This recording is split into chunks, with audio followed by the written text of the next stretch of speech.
والذين معه أشداء على الكفار رحماء بينهم تراهم ركعا سجدا يبتغون فضلا من الله ورضوانا.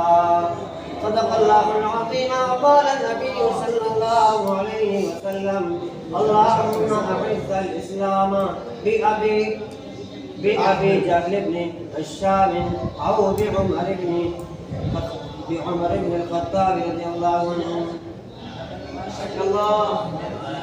أو كما قال صلى الله عليه وسلم زینت کے خزانے کو الماس کہتے ہیں، زینت کے خزانے کو الماس کہتے ہیں، لگے قلب پانی کی اسے پیاس کہتے ہیں، جو سب کی پیاس بجھاتا ہے دریا،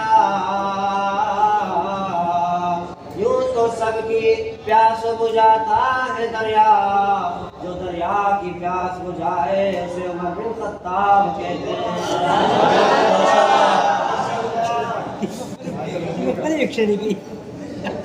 جو احادیث مبارکہ میں نے آپ حضرات کے سامنے پیش کی،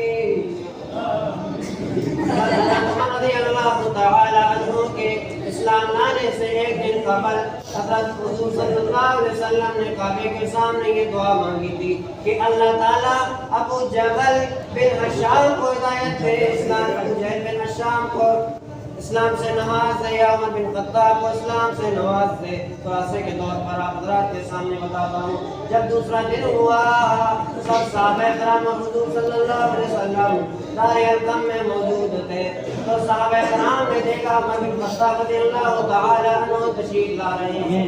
سارے صحابہ حضرت حمزہ رضی اللہ تعالی عنہ کھڑے ہو گئے، فرمایا اگر حضرت عمر بن خطاب کی نیت درست ہے تو حاضر ہے، اگر نیت درست نہیں تو میں اکیلا اس کے ساتھ نپٹوں گا۔ حضرت عمر رضی اللہ تعالی عنہ آئے، تشریف لے آئے، اللہ کے نبی صلی اللہ علیہ وسلم کے سامنے تشریف بیٹھ گئے۔ آپ نے اسلام کو فرمایا کہ میں کلمہ لانا چاہتا ہوں، اشہد ان لا الہ الا اللہ واشہد ان محمد رسول اللہ۔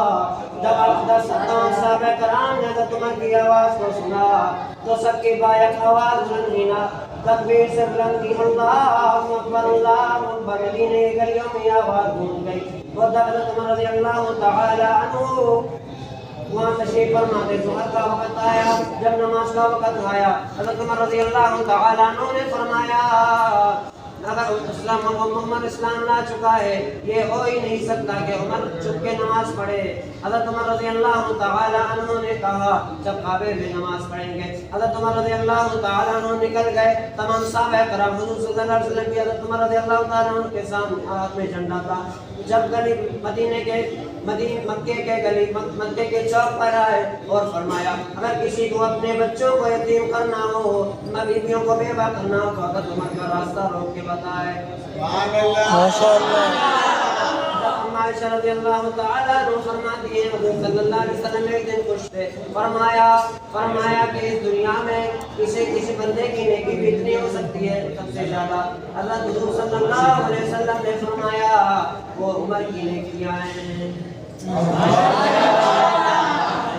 اسی طرح شاعر نے فرمایا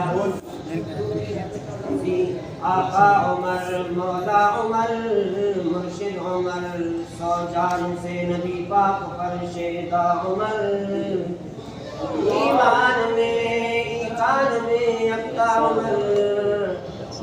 آپ صلی اللہ علیہ وسلم کی حدیث مبارک ہے، فرمایا کہ اللہ نے عمر کی زبان کے اندر عمر کے دل کے اندر حق کو ڈال دیا۔ حضرت عمر رضی اللہ تعالیٰ کئی موقع پر بات فرمائی، حضرت حضور صلی اللہ علیہ وسلم کے سامنے اللہ نے قرآن پاک کی آیت کو نازل فرمایا۔ یوں تو شاعر کہتا ہے آپ علیہ السلام نے فرمایا اگر میرے بعد نبیوں کا سلسلہ چلتا رہتا تو میرے بعد ایک ہوتا نبی وہ ہوتا عمر۔ اس شاعر نے کیا خوب نقشہ کھینچا ہے، ماں بعد ختم المرسلین